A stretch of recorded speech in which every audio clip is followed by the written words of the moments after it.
Hi guys, I'm Titus, and today I'm going to talk a little bit about how you can write more with less. A very famous CSS preprocessor that really takes the best parts of CSS and makes it better. So before we talk about what less is and how you can use it to make more semantic style sheets, let's talk a bit about the problems with CSS. So first of all, it was invented in the 1990s, and the web was still very much in its infancy. People were still using HTML tables to lay out their websites, and that was considered a good practice because nothing better really existed at the time, and CSS hadn't evolved enough to be used for really incredible and rich user experiences. Additionally, CSS is very verbose, and the syntax is very repetitive. For example, if you look at this menu, we're repeating the menu class over and over and over again, and the li tag selector over and over again, and the a tag selector over and over again. And there really isn't a facility in CSS that lets us break this down into its components and like nest items together. Also, CSS does not support anything that you would expect from a modern language. It doesn't support variables, so you can't grab a color that you use over and over again, and you can't stick that into a variable and just change it once and be done with it. It doesn't support functions, so you cannot, say, stick in a color and darken it by 5%. You cannot do operations even. You can't subtract things. You cannot add things. You cannot divide things in CSS. And so this leads to a lot of repetition, and it breaks the drive principle because every time you need a color, you're gonna copy and paste that color in your code. Every time you need a calculation, you're gonna calculate it in somewhere else and then just paste the result in there. And if you need to change it later, you have to redo all those calculations and redo those stylings. So it's really not ideal. Additionally, it's very hard to organize and manage your CSS code because if you use imports to break up your code into sections, so you could have panels.css and buttons.css, for example. These CSS files will be considered external, and they're going to be imported via HTTP requests. So in your main, for example, main.css, you're importing menu.css and panel.css. Those are actually going to be fetched from the server when you load your page. And this can really bog things down if you have a lot of files and you have a very complex CSS code base. So yeah, code is not very reusable. In addition, there are things like vendor prefixes, which just make the deal even more sour for us. The CSS3 and HTML5 specs are constantly evolving, and they're continuing to evolve. Hopefully they'll be finalized by this year, but a lot of browsers thought it was a good idea to add these vendor prefixes so that they could use their own specific implementation and their own specific interpretation of the standard. And so in order to make sure this awesome linear gradient works in as many browsers as possible, we have to include these vendor prefixes, which are really ugly, and it's something that we really should not have to do in 2014. But we do in CSS. So thankfully, less comes to the rescue. It was written in 2009 when the web was much more mature. HTML5 and CSS3 were the big new thing. Everyone started using it. Browsers started supporting it. And it was actually widely adopted, even though it wasn't an official standard. And so it built on top of CSS and made it better in just about every way. It supports mix-ins, so you can create reusable snippets of code that you can recycle throughout your application, and you can just change that one snippet in one place and it gets propagated to all of the other places in your CSS. It supports built-in functions, so you can grab a color and say the color red, and you can darken it or lighten it by a certain percentage, or you could mix that color with another color if you wanted to. It also supports operations, so you could take 25 pixels and you can divide that by 2 EMs, or you can do percentage calculations. And you can organize your code very easily with less without having to worry about without having to worry about HTTP requests, because all of this gets transpiled into CSS. So when you import something, it actually will grab that code from a different file and stick it into the file that you're using right now. when you compile it, so it's just one file, but with all that CSS code that you have in the background. So you could have a very complicated site, and you can break everything down based on functionality, panels.less, mixins.less, buttons.less, and those would all get put into one file, which could be like style.less or main.less, whatever you'd like. And you can use this code basically anywhere. So you don't have to import at the very top, you can import it in the middle or at the bottom if you wanted to. And the code is very concise and readable. So in this case we have menu with the li and a tags nested, just like you would do in the HTML structure. So it's very intuitive and it's very easy to use.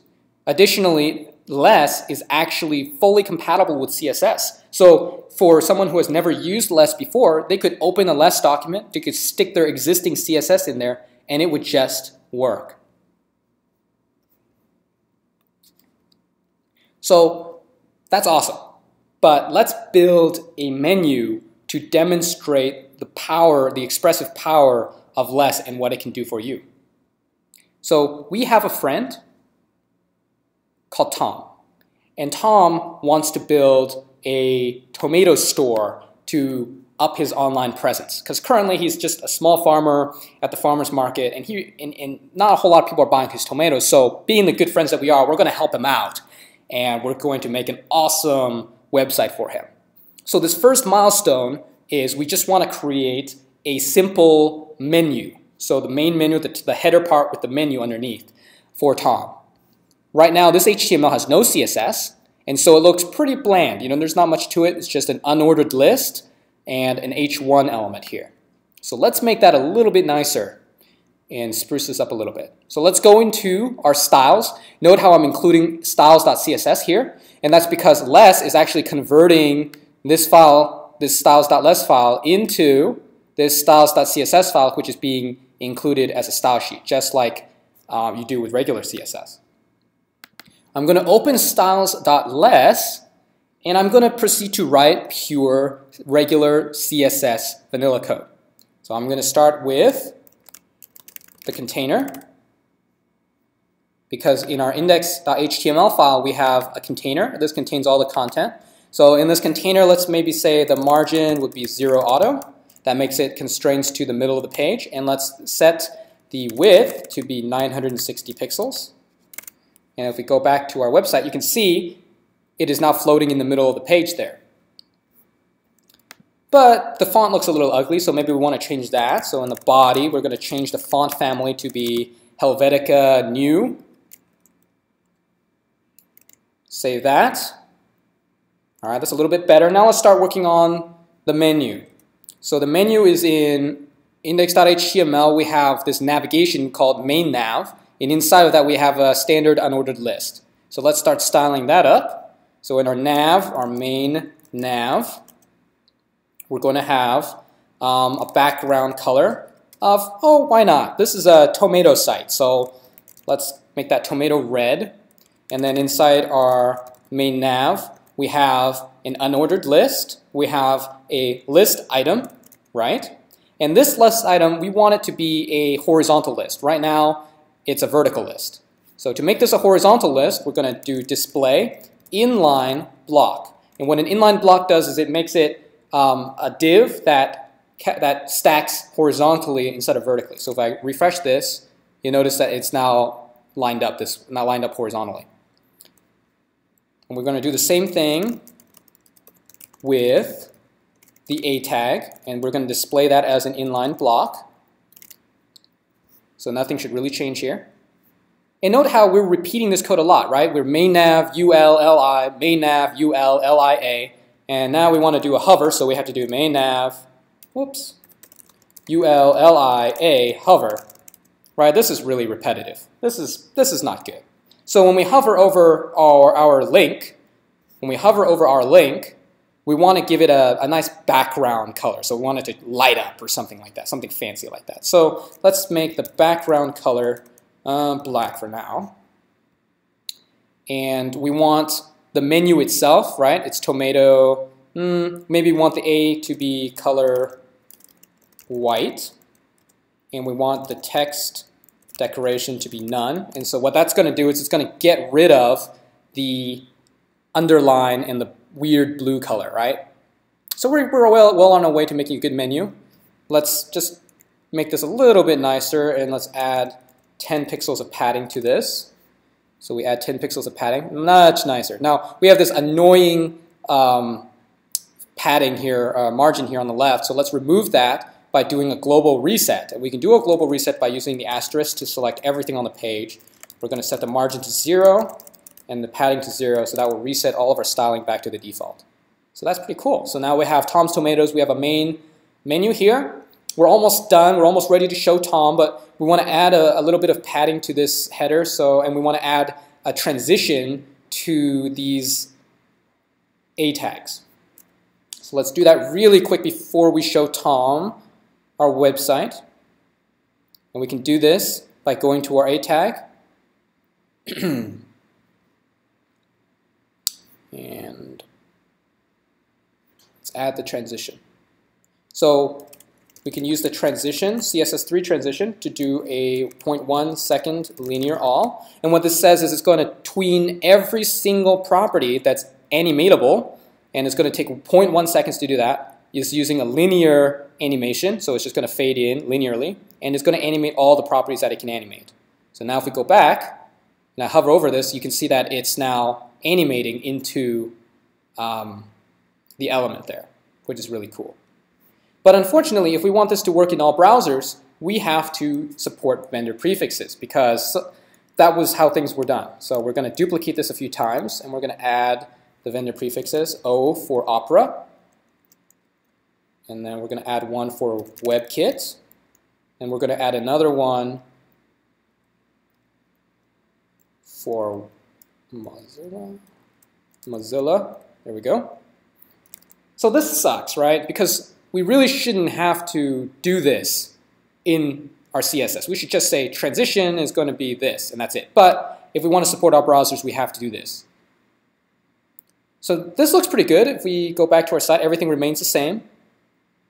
But before we give this to Tom, we want this to be a little bit more usable. We want to clean up this code a little bit, because Tom was a really good friend of ours. So we want to really clean this up for him.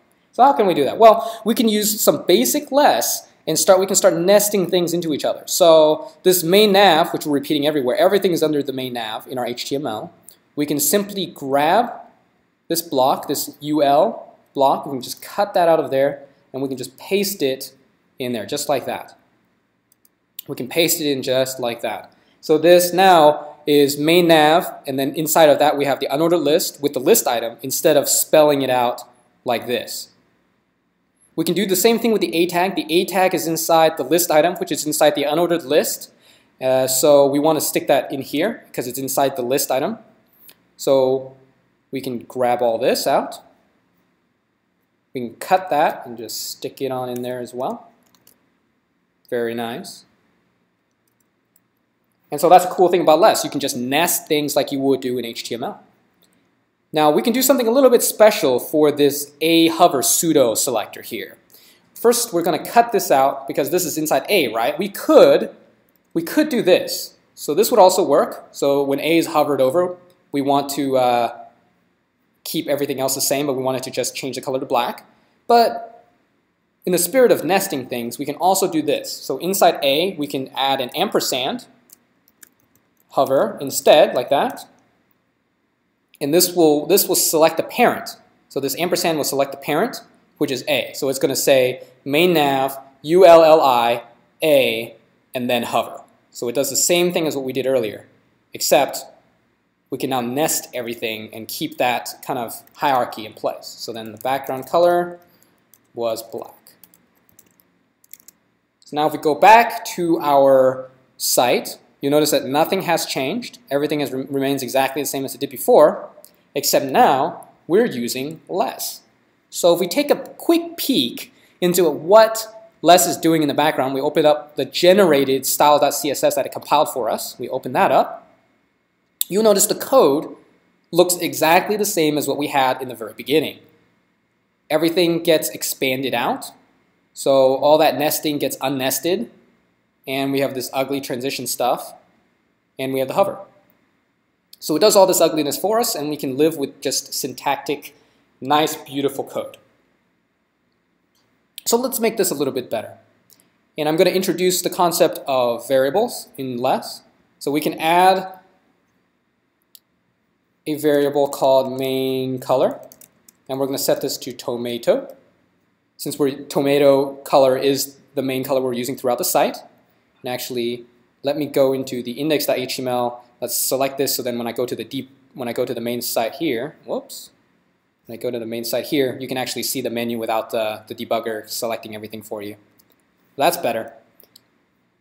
Now inside styles.less, we created our main color as tomato. And now this background color, we can just change it to be this variable here.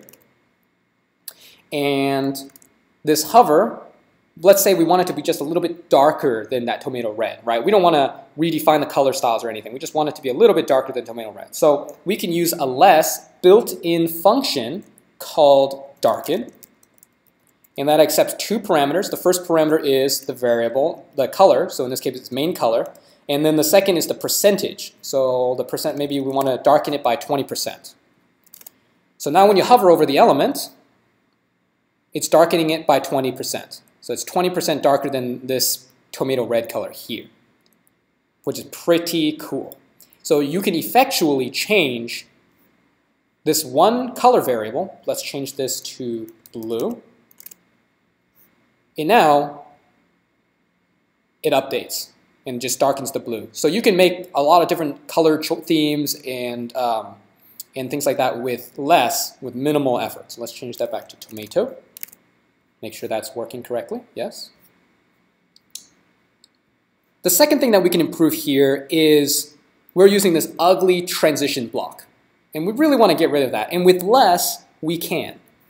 So let's create a mixin. A mixin is a block of content that you can use throughout your application without having to rewrite all of this code. So let's create a mixin. Let's call the mixin transition. Note how I put a dot as if I was using a class, right? So, and then I want to put parentheses. So this kind of looks like a function almost, right? With it accepts no parameters at this point. I'm going to grab all this code, this nasty, ugly code. I'm going to cut that out, and I'm going to put it into this transition mixin that we just created. And here, I'm going to just say dot transition, like that. And now, if we look at our page, nothing has changed, right? But if we look at our style.css, you can see that it stuck in this transition block where we put the mixin. So it's grabbing this code. Whoops. It's grabbing all of this code here, and it's sticking it into here. Pretty cool. But this is not very useful to us right now, because what if we wanted to change the duration of the animation? So instead of 1.1 seconds, we wanted it to be half a second. So right, we can add parameters. We can create something called a parametric function, parametric mixin, and we can just, it's a fancy word for just adding variables, adding parameters to this mixin. So we can put duration in there, and now we can select this, and we can just remove that, and we can say duration, linear all, and then in here we can put in a duration, maybe 0.1 seconds. Let's make that 0.5 seconds. So now it's going to grab 0.5 seconds, and it's going to stick it into this duration, and it's going to say 0.1 seconds linear all, because we want this to have a default value of 0.1 seconds. So if I do not include anything here, it's going to do what we did before, but now I can customize it and add my own duration to it. So now if we go back to our HTML site, you can see it's taking half a second now to go in and out of that animation, which is awesome. But we can take this even a step further, because less not only allows us to pass in like numbers or times into our parameter, but it also allows us to stick entire expressions. So instead of duration here, we could even remove all of this, and we could say param, and then we could just grab all of this code here and remove it, and just put in param. And then in here we can do 0.5 seconds linear all. And let's change that back to 0.1 because we want it to be just a subtle effect. So if we save this and we go back to our HTML site, you can see that it's working just as it used to.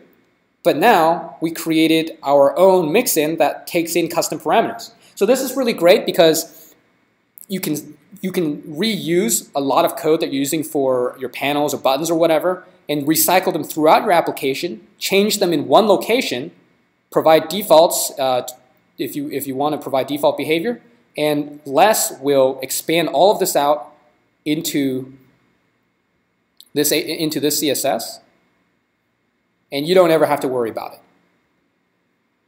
So hooray for Less being very dry. All right.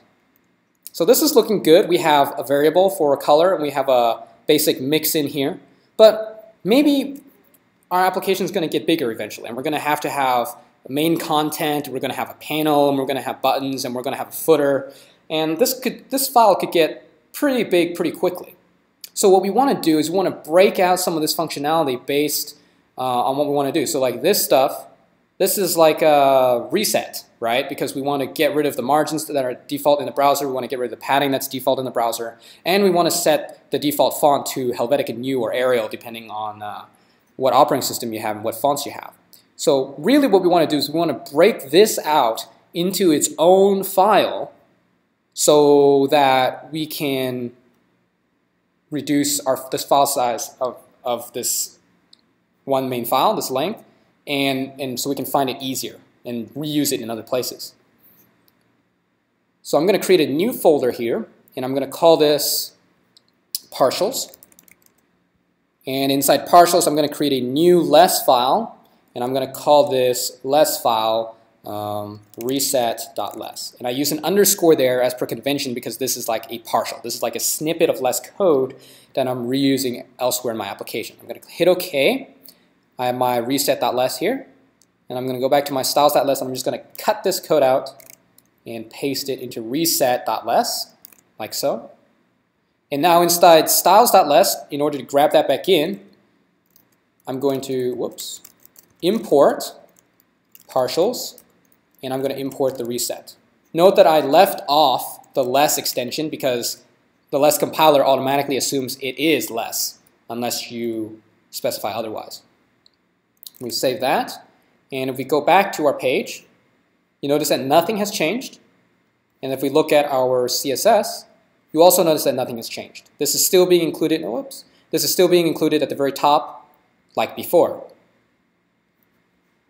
So maybe we want to do the same thing for the main color. So we want to maybe create another partial called variables.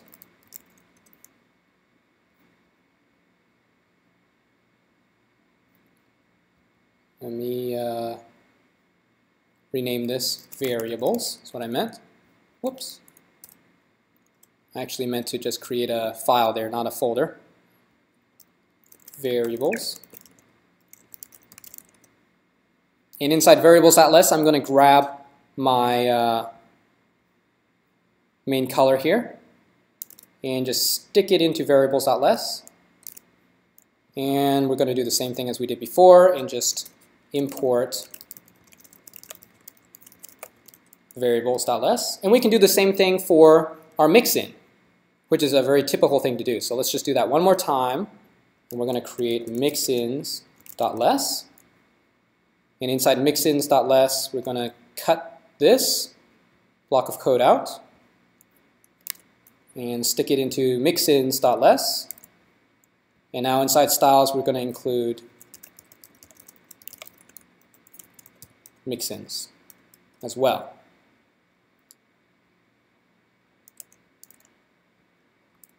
Cool. And now if we look at the generated CSS, nothing has changed. Again, everything remains the same, but now it's including them from different files. So if your project is really large, you can just say, oh, I'm looking for variables. So you open up variables. And okay, now I can change my main color.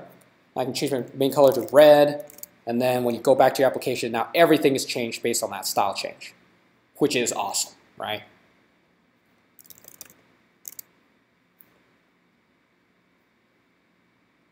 So in just a short half hour or so, we were able to create some CSS to make a simple menu, a simple horizontal menu, and then use less features to nest our selectors, like so, just as we would do in HTML. And very naturally, we were able to build more capable and more maintainable style sheets that allow you to write code once and reuse it everywhere. And by using the imports and by using mix-ins and variables, we're able to do that with almost no effort whatsoever.